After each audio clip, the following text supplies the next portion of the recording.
In today's world, abortion supporters routinely attend pro-life rallies and attempt to bully activists. If you have a problem and need a smelly group of commie devil worshippers, maybe you can call the A-Team.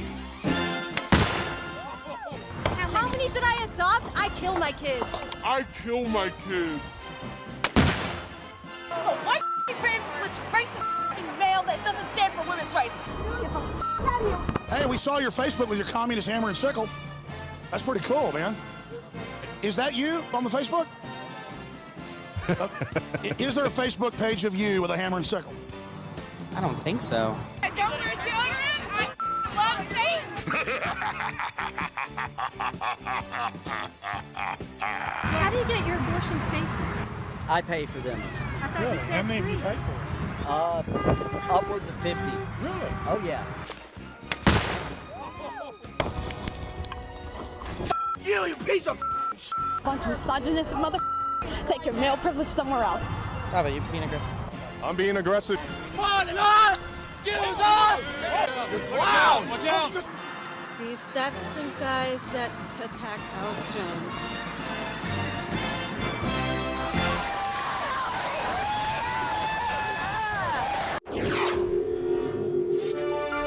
Well, be warned, the video that you are about to see is definitely going to be disturbing to any of the viewers out there. I really don't know how you couldn't find this absolutely horrendous unless you have no heart, no soul. Now, this is, once again, from the Center for Medical Progress. It's their 7th expose and the 3rd video in their Human Capital web series, and it exhibits absolute barbarism on the part of Planned Parenthood. Now, like I said, Holly O'Donnell worked for STEM Express, and STEM Express is a company that partnered with Planned Parenthood in California to harvest and sell organs obtained via abortions to medical researchers. The company pioneered techniques that are used to maintain heartbeats from aborted babies to better preserve them. One of the main slogans on the About Us section of its website is the purity, viability, and quality you need. Now, according to a Center for Medical Progress press release, they say STEM Express has been cited in published scientific literature as a source of fetal hearts used for Langendorf perfusion, which keeps a heart beating after it is excised from the body. Now, of course, since all of these videos have come out, STEM Express has cut ties with Planned Parenthood, saying that they don't want to get caught up in this controversy. Planned Parenthood, of course, is denying any wrongdoing.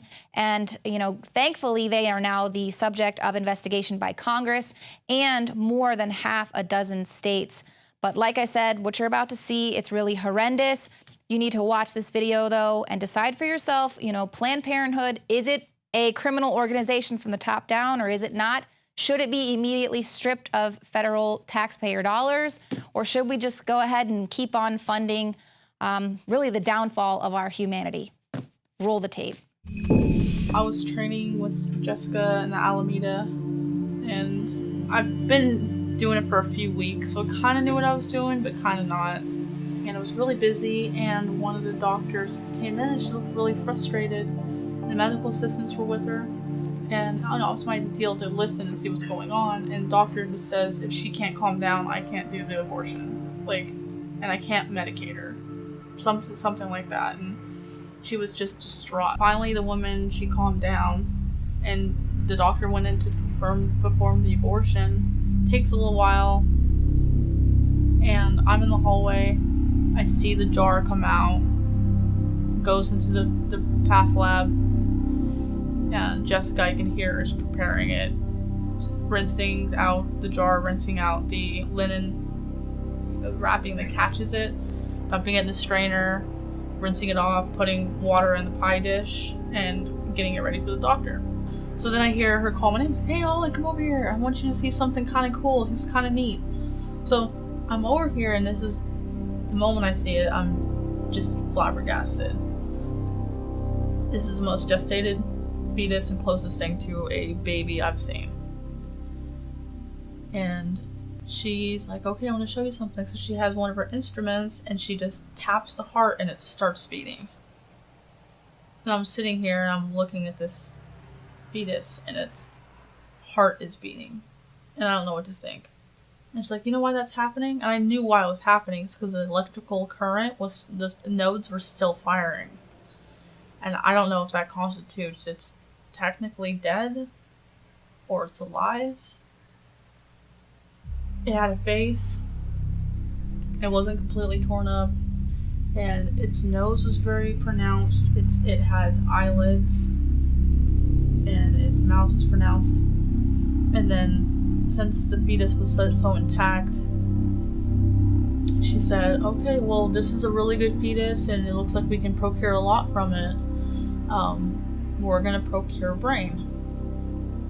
So, the moment I hear something like, that means we're gonna have to cut the head open. We're gonna have to cut the head open. So, it's like, okay, so what you do is you go through the face. I'm thinking, no, I don't want to do this. And she takes the scissors and she makes a small incision right here and goes, I would say, to maybe a little bit through the mouth. And she's like, okay, can you go the rest of the way? And I'm like, yes. And I remember picking it up and finishing going through the rest of the face. And Jessica picking up the brain and putting it in the container with the media and parafilming it. And she left and she's like, okay, you can clean it up. And I'm just sitting there like, what did I just do? And that was the moment I knew I couldn't work for the company anymore. I remember holding that fetus in my hands when everybody else was busy and started crying and opened the lid and put it back in. It's just really hard knowing that you're the only person who's ever gonna hold that baby.